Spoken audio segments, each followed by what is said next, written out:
안녕하십니까, 래핀입니다. 2월 26일 두산 에너빌리티 보도록 하겠습니다. 증시 먼저 보겠습니다. 코스피 0.77% 하락했고요. 코스닥은 0.13% 하락했습니다. 오늘 이제 양증시가 눌러지면서 진행되었고요. 코스피는 외국인 투자자 1,200억 정도 매수했고 기관 투자자가 860억 정도 매도했습니다. 코스닥은 외국인 투자자 거의 변화 없었고요. 기관 투자자가 820억 정도 매도하면서 진행되었습니다. 자, 코스피 오늘 계속 하락으로 진행이 되었고요.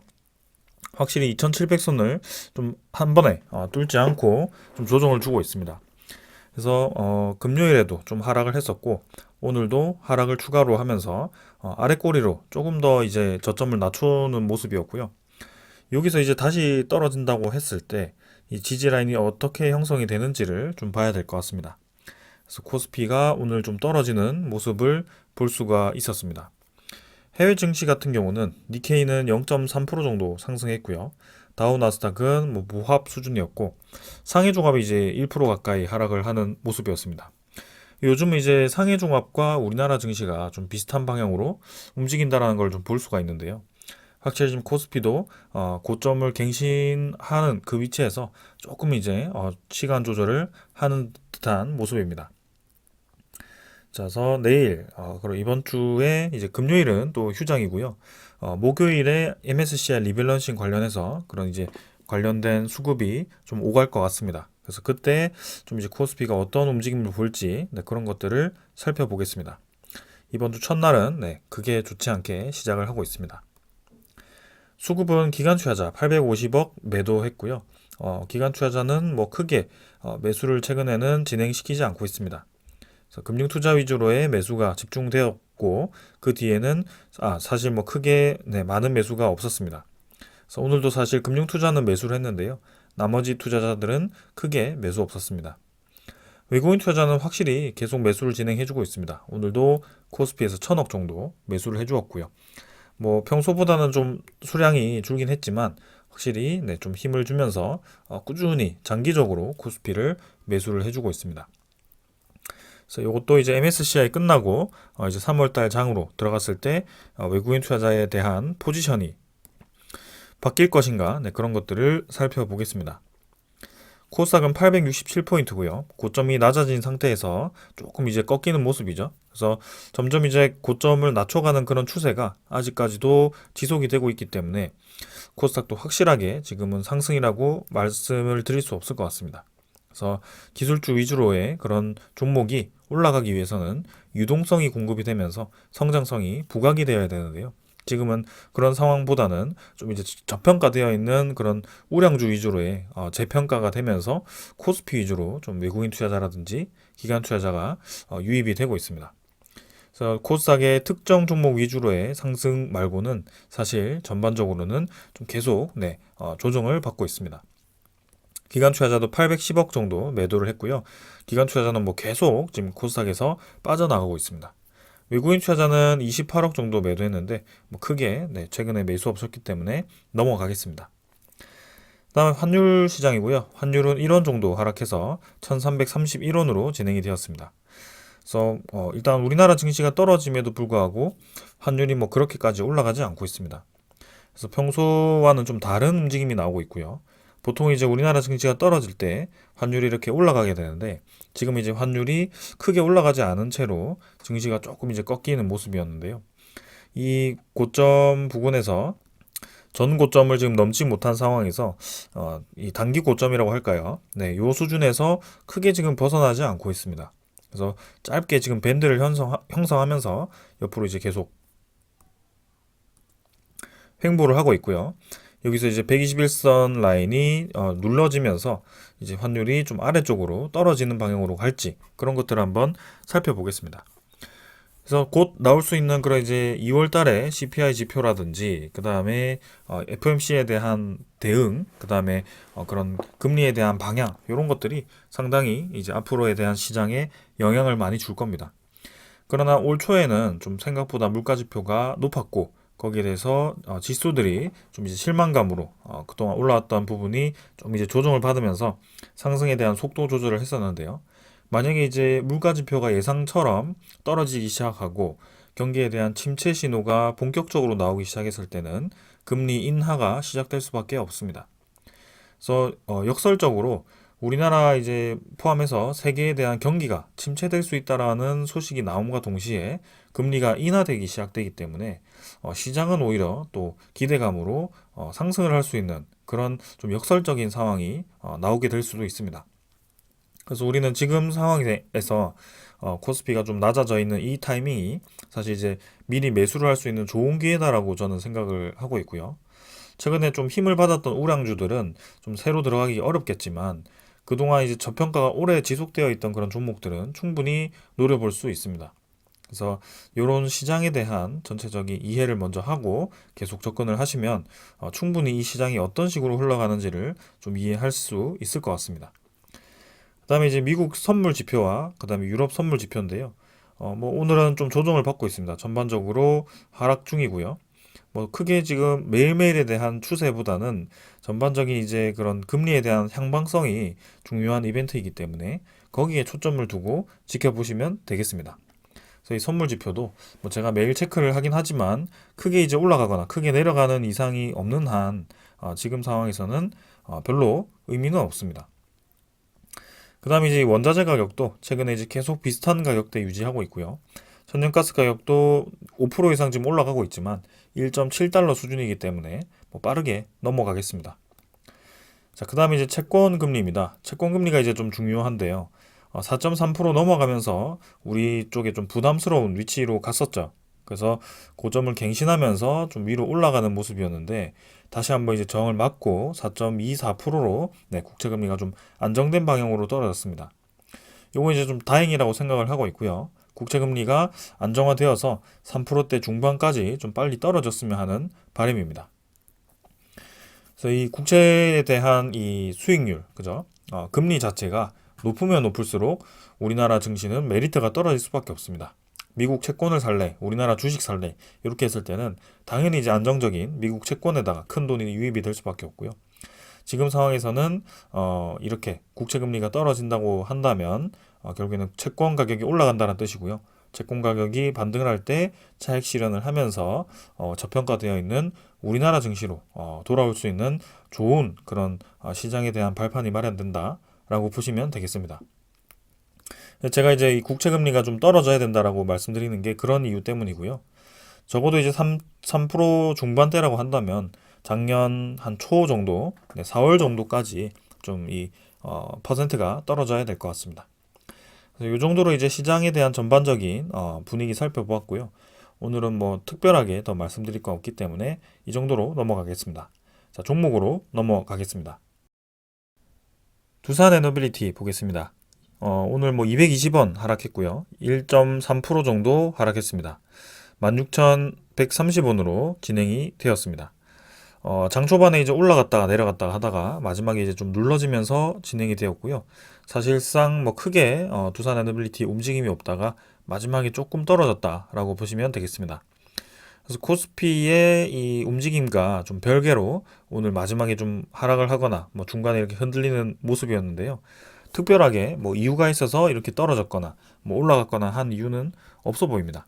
그래서 오늘은 뭐 그냥 조정을 좀 받았구나 라고 생각하는 게 좋을 것 같습니다. 시간의 거래도 뭐 60원 정도 하락했지만 여전히 이제 거래량 부족하고요.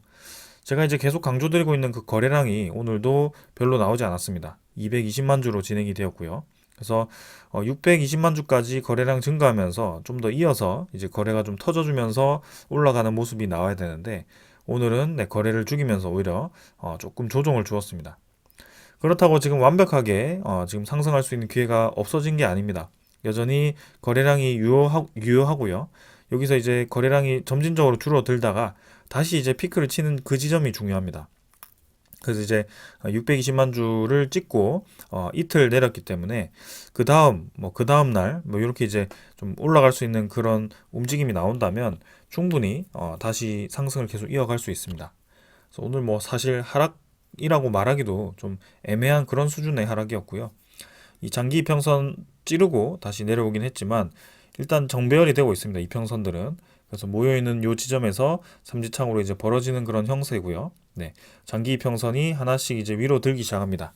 그래서 이런 상황 속에 조금 더 뭐 지켜보면 차곡차곡 이제 두산 에너빌리티가 좀 반등하는 그런 모양새가 나오지 않을까라는 생각을 하고 있습니다. 그래서 아직까지도 이제 거래량이 부족하기 때문에 지금 뭐 정말 힘차게 좀 올라가는구나 라고 하기에는 아직도 애매한 그런 상황입니다. 그리고 전반적인 이제 관련 종목들이 크게 오늘은 상승 없이 진행되었고요. 사실 이제 소식 하나 먼저 전해드리면 현대건설발 이제 소식이 하나가 나왔었습니다.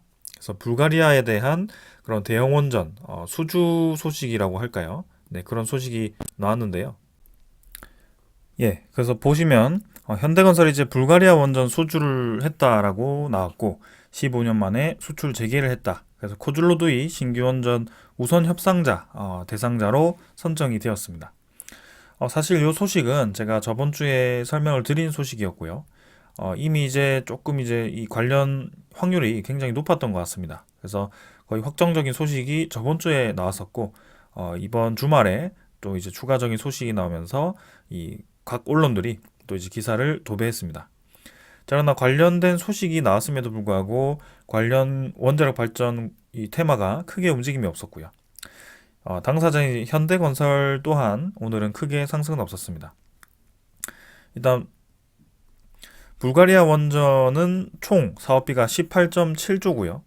4월 달에 이제 최종 발표입니다. 그래서 이 규모가 지금 이제 총 사업비로 18.7조로 되어 있지만 현대건설이 얼만큼 또 수주를 할지는 확실하게 지금 픽스가 된 상황은 아닙니다. 그러나 우선 협상자 대상자로 지정된 만큼 사실상 이제 단독 협상자다라고 보시면 될 것 같고 거의 뭐 수주를 했다라고 볼 수밖에 없기 때문에 이렇게 이제 좀 기사가 나온 것 같습니다. 그래서 이제 18.7조죠. 여기서 절반 정도만 가져오더라도 9조 가까이의 수주이기 때문에 상당히 큰 규모의 건설 상황입니다. 자, 그러나 오늘은 뭐 크게 움직임은 없었는데요. 분명히 저는 단기적으로는 큰 도움이 될 거라고 생각을 하고 있습니다.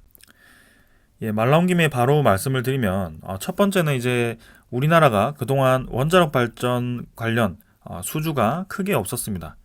이집트 이제 엘다바 원전에 대한 그런 EPC 2차 시공을 이제 두산 에너빌리티와 현대건설이 맡았다가 현대건설이 이제 빠지면서 두산 에너빌리티만 이제 단독으로 1조 6천억 정도를 이렇게 계약을 해서 진행 중이고요. 두 번째 이제 지금 진행 중인 게 불가리아 원전에 대한 우선 협상자입니다. 근데 불가리아 원전은 요것보다는 훨씬 이제 규모가 큰 상황인데요. 그 금액이 이제 얼만큼 들어올지는 좀 더 봐야 되는 상황입니다. 그러나 이집트 원전과는 좀 다른 것은 이집트는 러시아 쪽의 기업들과 이 1차 수주 이후에 2차 수주를 우리한테 준 거고 이 불가리아 원전 같은 경우는 이제 이 설계 같은 경우 설계가 이 원자로 설계는 웨스팅하우스를 주었습니다. 그래서 웨스팅하우스가 하는 이 상황 속에 그 나머지 건설, 그다음에 원자로 설치 이런 거를 현대건설이 이제 다 맡게 되었는데요. 자, 그러면 이제 핵심은 이 웨스팅하우스와 우리나라의 이 한국 전력, 그다음에 한수원이 소송을 하고 있는 상황 속에 이렇게 또 맞닿아 버린 상황입니다. 그래서 웨스팅하우스가 여기서 우리나라 이 기업들과 어떻게 또 컨택을 할 것인지, 그리고 이 불가리아 원전을 수주함으로써 그동안 웨스팅하우스와의 협업이 없었던 그 상황 속에 협업을 할 수 있는 그런 명분이 또 생긴 거고요. 그 다음은 지금 이제 웨스팅하우스가 이렇게 또 우리나라와 미국이 섞인 상황 속에 또 다른 국가에게 웨스팅하우스의 원자로를 또 수주를 주기에는 발주를 하기에는 좀 애매한 상황이 되지 않았나라는 생각입니다. 그래서 원래 이제 이 웨스팅하우스는 우리나라 기업들과 협력을 하기 원했던 것 같고요. 그런 이유 때문에 우리나라에 사실상 2022년에 방문을 했었습니다. 근데 우리나라에 방문을 하고 이제 우리나라 쪽에서 좀 이 경쟁을 하고 싶어 하니까 본인들만의 또 이 개발품도 있고, 그리고 이 로열티에 대한 지급을 좀 웨스팅하우스가 무리하게 요구를 했다 보니까 어쩔 수 없이 또 그렇게 틀어지는 상황이 만들어졌습니다. 근데 그 틀어진 상황이 계속 이어지면서 지금까지 왔는데 그러고 보니까 체코 원전에서도 사실 웨스팅하우스가 배제가 되는 상황이고, 이 불가리아 원전도 지금 설계는 우리가 하는데 또 한국 기업이 끼게 되었고, 그러고 보니 이제 나중에 다른 국가 이 원자력 사업에도 한국에 대한 기업들이 계속 들어올 가능성이 높아지고 있다는 거죠. 프랑스 아니면 우리니까요. 그래서 둘 중에 하나이기 때문에 사실상 프랑스보다는 우리가 또 단가 경쟁력을 앞서고 있기 때문에 굉장히 이 웨스팅하우스가 우리나라와 부딪힐 일이 많아졌습니다. 그래서 이 웨스팅하우스의 선택이 저는 굉장히 궁금해지는 상황 속이고, 불가리아 원전에서 과연 이 원자로를 누구에게 줄까 또 굉장히 궁금합니다. 자, 그래서 만약에 이 불가리아 원전 AP1000을 그죠? 우리나라 두산 에너빌리티에게 수주를 주게 되었을 때 이제 이 미국의 보글 원전 이후에 첫 이 또 원전이거든요. 원자로 제작 이 의뢰거든요. 중국 쪽에도 이제 납품을 하기도 했는데 아마 최후의 마지막에 이 보글 원전을 납품했던 걸로 제가 알고 있습니다. 그래서 불가리아 AP1000을 다시 한번 두산이 맡게 될지, 그 다음에 추가로 해서 이 불가리아뿐만이 아니고 이제 폴란드 1차 시공을 1차 쪽을 또 이제 미국 쪽에서 미국 컨소시엄에서 웨스팅하우스 컨소시엄에서 수주를 했는데 그 원자로 제작 업체는 아직 정해지지 않았습니다. 그래서 그 1차 세기에 대한 원자로를 또 누구에게 줄 것인가? 이게 이제 관건일 것 같습니다. 그래서 한수원과 한전과 이렇게 소송을 해결하는 것도 중요하지만 지금 소송 이 속에서도 이 각 기업들이 협력을 위한 그런 발판이 마련되고 있고 어쩔 수 없이 지금 부딪히는 상황이 생겼는데, 그럼 이제 소송을 떠나서 기자재 업체로서의 또 협력이 가능하다라는 뜻이거든요. 그래서 일단 이 AP1000에 대한 모델이 점점 이제 이 웨스팅하우스의 영향력 아래 수주를 많이 했는데 그 많은 걸 이제 안정적으로 공급하려고 하니 안정적인 이 납품 이력이 있는 기업과 그리고 웨스팅하우스와 거래를 해봤던 기업이 또 이제 눈에 갈 거거든요. 그게 이제 두산 에너빌리티인데, 자, 상당히 또 기다려집니다. 그 소식이. 그래서 이거를 한번 가져와 봤습니다.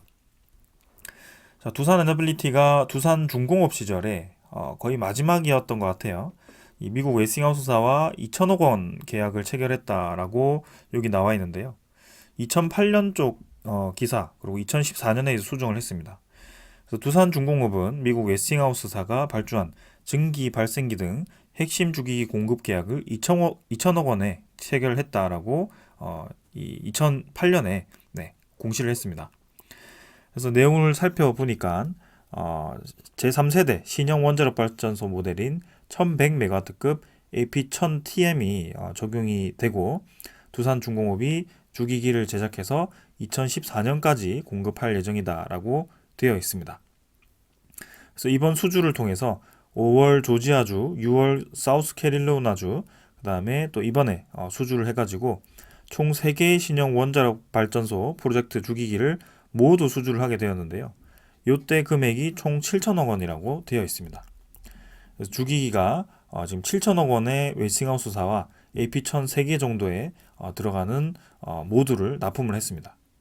이게 이제 물가 상승률까지 계산하고 10년 전 얘기니까 지금 정도 왔을 때는 한 1조 정도까지 가격이 올라오지 않을까라는 그런 생각이고요. 이게 사실 이제 주기기이기 때문에 매출 입장에서는 좀 작을 수도 있습니다. 근데 이 주기기를 생산해서 납품을 하는 거기 때문에 두산 에너빌리티의 중공업 특성상 이 기자재 생산해서 찍어내는 거는 사실 익률이 좋을 수밖에 없는 이런 시스템입니다. 그래서 저는 이 웨스팅하우스사로부터의 장기적으로 계속 이제 이 주기기를 수주를 할 수 있게 된다면 두산 에너빌리티가 상당히 메리트가 생기지 않을까라는 그런 기대감이고요. 그걸 떠나서 이제 체코 원전이라든지 폴란드 퐁트누프 원전이라든지 그 다음에 뭐 UAE 원전이라든지 사우디 원전, 이렇게 이제 줄줄이 나오는 그런 원전들까지 우리나라가 수주를 해서 두산 에너빌리티에게 준다면 상당히 이제 시장이 커지겠죠. 그리고 곧 발표될 수 있는 11차 전력 수급 기본 계획에 들어갈 신규 원전도 두산 에너빌리티가 100% 공급하기 때문에 지금은 거의 뭐 확정적인 그런 물량이 확보가 되는 셈입니다. 근데 이제 주기를 이제 통해서 비중이 이제 두산 매출에서 주기기 비중이 높아지게 되었을 때 굉장히 이제 익률이 높아질 수밖에 없습니다. 지금 이제 주가 얘기하다가 좀 얘기가 길어져서 연속적으로 좀 한번 계속 말씀을 드려보겠습니다. 자, 이 두산 에너빌리티의 IR 자료에 보시면 앞으로에 대한 경영 계획 그리고 이 수주 매출에 대한 대충의 계획을 세워놨습니다. 자, 그래서 뭐 이전에 다 말씀드렸던 거기 때문에 빠르게 넘어가고요. 제일 중요한 거 살펴보겠습니다. 2024년 중기 가이던스에 대해서 다시 한번 보게 되면 2025년 이후에 국내외 대형 원전 수출 증가로 인해서 연평균 10조 이상의 수주 추진이 예상이 되고, 이를 바탕으로 수익성 중심 사업 전환 지속 추진 및 중장기 수익성 개선 확보가 되어 있습니다. 아까 제가 말씀드린 원자력 발전에 대한 주기기 수주량 증가로 인해서 기자재에 대한 그런 납품으로 익률 증가가 이루어진다라고 볼 수가 있고요. 실제로 수주량을 보시면 2024년에는 올해는 원자력 발전에 대한 수주가 좀 비중이 떨어져서 총 수주량이 줄긴 하지만 결국에는 중장기적으로 지금 수주가 늘어나게 되어 있습니다. 10조 이상으로. 그리고 수주도 중요하지만 매출 자체가 이제 점진적으로 늘어나고, 기업이라고 하면 매출보다도 익률이 더 중요합니다. 내가 얼마나 돈을 더 벌 수 있는지에 대해서가 가장 결정적인 얘기인데요. 근데 그 결정적인 이 영업이익을 보시게 되면 2024년에는 2,500억을 벌었다가 2028년에는 8,700억을 벌게 됩니다. 근데 단순히 수치만 비교하면 8,700억 크게 많아 보이지 않을 수도 있지만 매출 대비 익률을 보게 되면은 퍼센트가 확실히 차이가 납니다. 그래서 6조 8천억 원을 매출로 했을 때에 2,500억을 벌어들인다고 했을 때는 지금 익률이 5%도 채 되지 않는 상황인데요. 5% 미만입니다.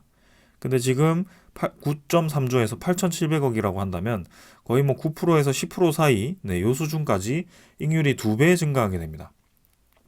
그렇다는 말은 두산 에너빌리티의 이 예상으로 인하면 앞으로에 대한 사업 체질이 개선된다라고 보는 것이죠. 그래서 중공업에 대한 특성으로 좀 익률이 떨어지는 사업을 하고 있지만 이제는 그런 기자재 위주로의 수주로 인해서 앞으로의 중장기적인 수익성이 확보가 된다라고 볼 수밖에 없습니다.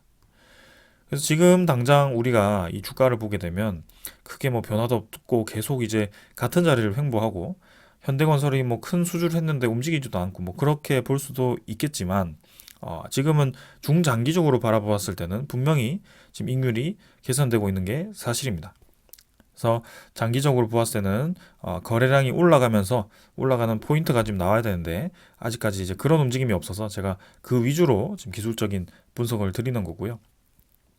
실제로 저한테 계속 두산 에너빌리티 주가가 올라가지 못하는 이유가 주식수가 6억 4천만 주이기 때문에 못 올라간다라고 얘기를 하시는 분들이 많습니다. 근데 그때마다 계속 제가 말씀드리는 거는 두산 에너빌리티의 주식 수가 많아서 못 올라간다라고 하면 결국에는 거래량이 터져서 누군가 강하게 밀어붙이는데도 주가가 이제 아래로 밀린다라고 보는 게 사실 그 이유라고 볼 수 있겠지만, 지금은 거래 자체가 없다, 올리는 수급 자체가 크게 강하지 않다라고 계속 말씀을 드리는 거고, 그렇다면 완전히 시장에서 소외된 거냐? 그건 아니다. 왜냐하면 누군가는 두산 에너빌리티를 거래를 죽이면서 계속 모아가고 있더라라고 얘기를 드리는 겁니다. 자, 그러고 주식수가 많아서 못 올라간다에 대한 발례를 하나 가져와 봤습니다. 최근에 한국전력이 우리나라에 대한 전력 수급에 대한 개선으로 인해서 익률이 이제 개선이 되고 있습니다. 만년 적자 기업에서 드디어 이제 수익성이 나고 있는 이 한국전력인데요.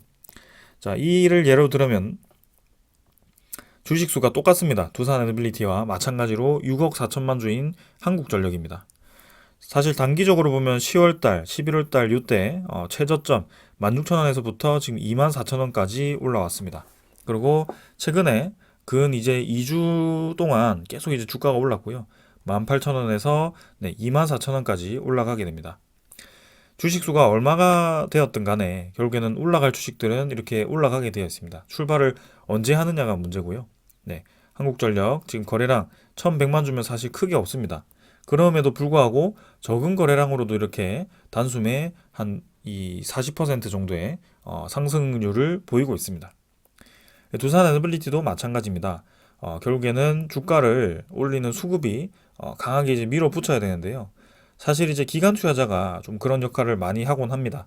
외국인 투자자는 크게 주가를 올리지 않는 채로 계속 이제 매집을 하는 형태로 좀 이렇게 진행을 하다 보니까 좀 답답해 보이기도 합니다. 근데 결국에는 우리가 바라보는 상황은 두산 에너빌리티의 차입금이 많이 줄어들었고 부채 비율이 줄어들었고 그리고 두산 에너빌리티의 수주 잔고가 늘어났고 그리고 그 수주 잔고로 매출액을 계산시킬 때 매출액에 대한 이익률이 개선되어서 영업이익률이 늘어났기 때문에 장기적으로 지금보다 훨씬 많은 영업이익을 낼 수 있다라고 이 기업은 얘기를 하고 있습니다.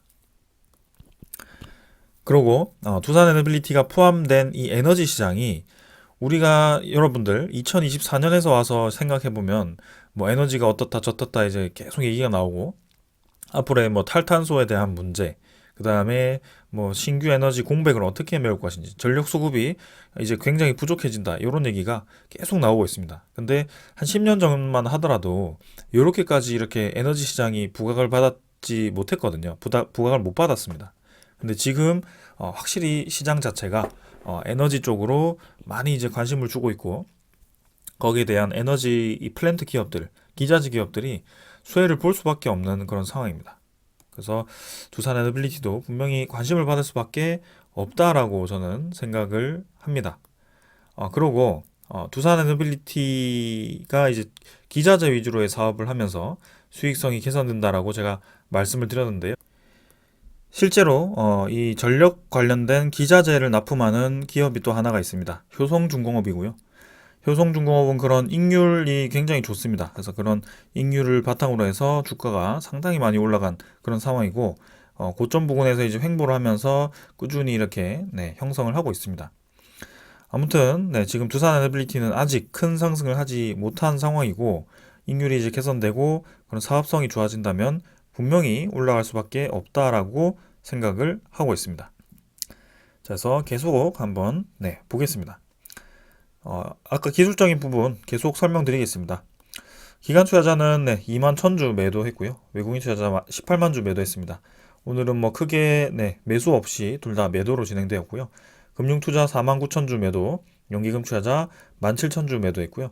나머지 뭐 크게 움직임 없었습니다. 연기금 투자자는 이제 열심히 매수하다가 오늘은 매도로 진행이 되었고 외국인 투자자도 18만 주 매도하면서 23일에도 이제 매도로 진행되었고 26일에도 매도로 진행이 되었습니다. 일단 29일에는 이번 주 이제 목요일이죠. 이때는 MSCI 리밸런싱 관련돼서 외국인 투자자에 대한 매수 매도가 활발한 시기가 될 텐데 오늘은 특히 또 신한증권 위주로 매도가 나왔기 때문에 외국인 투자자가 이탈을 했다.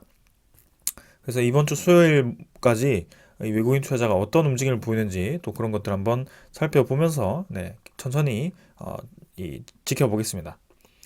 자, 그 다음은 공매도 잔고 살펴보겠습니다. 잔고는 616만 주고요. 전날보다 줄어들었습니다. 620만 주에서 616만 주, 한 7만 주 정도 줄어들었고 뭐 조금씩 줄긴 하네요. 그래서 610만 주 수준에서 다시 공매도 잔고가 늘어나는지 체크를 해보겠습니다. 여기서 600만 주 계속 유지되고 있기 때문에 큰 의미 없을 것 같기 때문에 넘어가겠습니다. 자, 그 다음에 이제 대차 잔고도 같이 한번 살펴보겠습니다. 대차 잔고는 오늘 체결이 27만 주 좀 많았고요. 상환은 3만 5천 주, 전날과 비슷하게 체결로 좀 진행이 되었습니다. 그래서 23만 주 정도 대차 잔고 늘었고요. 2,350만 주 수준에서 뭐 왔다 갔다 하기 때문에 이것도 넘어가겠습니다. 당일 물량은 33만 주 매도로 추정 대비해서 15만 주 정도 늘었고요. 전날도 25만 주 매도로 하면서 이틀 정도 해가지고 58만 주 정도 이탈했습니다. 그러나 워낙 이제 연속적으로 많은 물량을 매수했기 때문에 15.97%로 16% 아래로 내려오긴 했지만 여전히 많은 물량을 보유하고 있고요. 이게 이제 MSCI 관련해서 최근에 많은 외국인 투자자 유입이 있었다라고 한다면 분명히 29일까지 그런 외국인 투자자에 대한 움직임이 있을 거라고 생각이 됩니다. 그래서 이 신한증권이 이제 반대로 움직일지, 그리고 이제 모건 스탠리는 꾸준히 이제 매수에 집중을 할지 이런 것들을 계속 살펴볼 거고요. 분명히 지금 공매도를 대량 보유하고 있는 수급은 모건 스탠리이기 때문에 이 모건 스탠리가 매수로 받아들이고 누군가는 동시효과에 매도를 하는 그런 그림이 나오지 않을까라는 생각을 하고 있습니다. 자, 그래서 일단 이 MSCI 리밸런싱보다는 사실 더 중요한 것은 이번 주에 국회가 이제 마지막이죠. 그래서 고준위 특별법이 통과가 되어야 된다라고 저번 주에도 좀 말씀을 드렸습니다. 그래서 지금 뭐 불가리아에 대한 단독 협상 자로 선정이 되었고, 체코 원전 수주 준비 중이고, 그다음에 이 폴란드 원전도 준비 중이고, 그런 상황 속에 우리나라 신규 원전도 이제 건설하려고 하는데, 이 고준위 방패법이 계속 좀 이 발목을 잡고 있습니다. 그래서 남은 이제 3일 동안 이 법에 대한 해결을 좀 해줘야 될 것 같고요. 거기에 대해서 이 결과가 나옴에 따라서 이 11차 전력 수급 기본 계획이 언제 발표되는지가 좀 결정이 될 것 같습니다.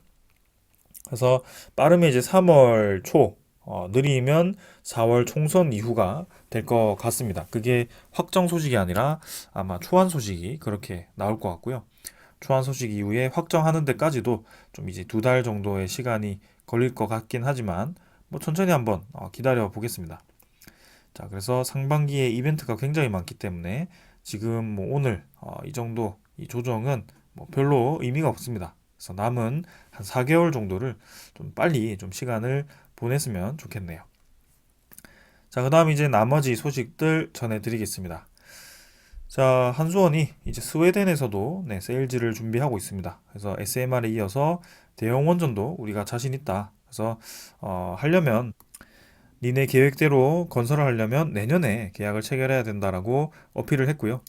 2035년 가동 목표에 맞춰서 우리가 내년에 수주를 주면 빠르게 해보겠다라고 얘기를 한 겁니다. 그래서 지금 이제 UAE 4기, 한국에서 5기 해가지고 총 9기까지 우리가 동시에 건설을 해봤기 때문에 스웨덴 지금 우리가 수주를 좀 하더라도 너네 우리가 건설할 수 있을지에 대한 의심을 할 필요가 없다. 이렇게 적극적으로 어필을 한 겁니다. 스웨덴도 이미 지금 이제 국회에서 이 원자력 발전을 대규모로 건설하기 위한 그런 추진을 하고 있고요. 네. 지금 입찰에 대해서 본격적으로 들어가진 않았지만 확실히 지금 스웨덴은 우리나라 쪽에 우호적으로 진행 중입니다. 그래서 이번에 지금 폴란드가 아니죠. 불가리아 원전 이 시공을 수주한 것도 큰 의미가 있는 것이 앞으로 이 선례가 될 수가 있다는 거죠. 추가적인 유럽 국가들이 이 바라보는 이 시공사에 대한 건설 역량, 가격, 그 다음에 결과에 대해서 이제 이 시장 상황을 볼 겁니다. 그래서 우리나라에 대한 기업들의 신뢰도가 더 높아질 수밖에 없다라고 저는 보고 있고요. 이 불가리아 원전에 대한 영향이 체코 원전에도 갈지 한번 6월 달에 결과가 나온다라고 하니까 지켜보겠습니다. 자, 그 다음 이제 이 폴란드 원전에 대한 소식인데요. 자, 폴란드가 두 번째 신규 원전 입찰을 EDF를 고려하고 있다라는 소식이 있었습니다. 두 번째 원전은 우리 거 아닌가? 우리나라랑 단독으로 검토하던 거 아닌가? 왜 갑자기 EDF사랑 고려를 할까라는 이 질문을 하실 수도 있을 것 같습니다. 근데 이 두 번째 신규 원전이라는 것은 민간 원전이 아닌 것 같고요. 정부 차원의 원전인 것 같습니다. 그래서 미국이 원래 이제 수주를 할 때 6기를 수주한다라는 얘기가 있었는데요. 지금 이제 그게 쪼개져서 3기로 나눠졌고 1차라고 합니다. 그거를. 그리고 이제 2차 나머지 3기를 지금 이제 프랑스 EDF로 고려를 하고 있다라는 소식이 나온 겁니다. 자, 폴란드 입장에서는 우리나라와 이제 웨스팅하우스 미국 쪽에 각각 이제 3기, 2기를 줬는데 프랑스에도 좀 줘야지. 그래도 유럽 이 EU 의장국인데 좀 이제 이 프랑스를 체면을 세워줘야 되지 않나 뭐 그런 느낌인 것 같아요. 그리고 좀 동시다발적으로 원자력 발전을 건설하기 위해서는 각각 이제 나눠서 주는 것도 뭐 효율적이라고 생각할 수 있을 것 같습니다. 일단 폴란드 입장에서는 가격을 생각을 한다면 당연히 우리나라 쪽에 주는 것이 유리할 텐데 일단은 조금 더 정치적인 거를 고려를 하는 것 같고요. 특히 이번 이 야당이 이제 정권을 잡으면서 정치적인 이 성향이 친이유죠. 그래서 친이유이기 때문에 그 2차는 프랑스로 갈 수도 있을 것 같습니다. 그렇다고 우리나라 지금 퐁트누프 원전을 하지 않는 게 아닙니다. 퐁트누프 원전은 정상적으로 진행 중이고요. 지금 3월 달에 용역 계약을 체결을 할 거고 그 뒤에 한수원이 지분 참여를 할 거고 49%가 조금 이제 부담되긴 하지만 자금이 마련되어서 잘 들어간다면 퐁트누프 원전은 우리나라가 수주를 하는 것으로 최종 계약이 될 것 같습니다. 그리고 이제 정부 차원의 건설은 이제 저쪽으로 가는 거고요.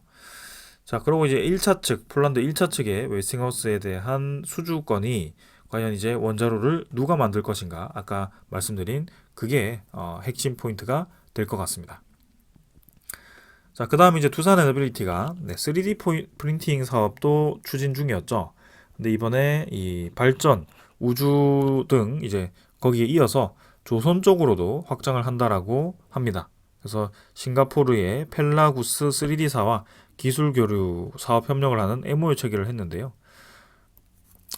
지금 이제 이 3D 프린팅 사업으로 소소한 재미를 본 것 같아요. 그래서 방산 쪽, 우주 항공 쪽, 발전 분야 쪽 해가지고 두산 에너빌리티가 3D 프린팅으로 그 기자재 생산을 좀 한 것 같은데 그 이외에 이제 이 조선 분야까지 들어가겠다라고 합니다.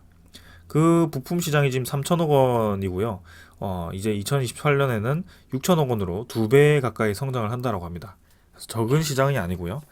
뭐 이 수십조 단위의 매출을 하는 기업이 저런 몇천억 가지고 사업을 하는 게 뭐 큰 의미가 있나라고 생각을 할 수 있겠습니다. 그러나 이런 이제 3D 프린팅을 활용한 기자재 생산이 익률이 제가 얼마가 나오는지 정확하게 모르겠지만 사실 공장 플랜트를 짓고 뭐 운영하는 그것보다 훨씬 이 기자재 생산 익률이 높을 거라고 예상이 됩니다. 그래서 아까 원자력 발전에 대한 기자재 생산과 그 다음에 이 3D 프린팅 기자재 생산 그리고 해상풍력 터빈 기자재 생산 그리고 양수 발전에 들어가는 기자재 생산 그리고 LNG 터빈, 가스 터빈에 들어가는 기자재 생산 이런 것들이 두산 에너빌리티가 지금 시장을 점점 넓히면서 독재는 좀 그렇죠. 독자적인 그런 기술력을 가지고 있는 것 같습니다. 그래서 익률이 개선될 수밖에 없는 사업 구조로 가고 있는 거고요. 네, 저는 많이 기대가 됩니다. 그래서 지금보다 주가는 당연히 올라갈 거고요. 그 최종 목적지가 어디일지 한번 계속 지켜보도록 하겠습니다. 자, 오늘 여기까지 하고 마무리하고요. 주가가 뭐 빨리 올라갔으면 좋겠지만 그 호재 소식에 느리게 움직이더라도 좀 더 숨을 길게 쉬면서 같이 가보았으면 좋겠습니다. 감사합니다.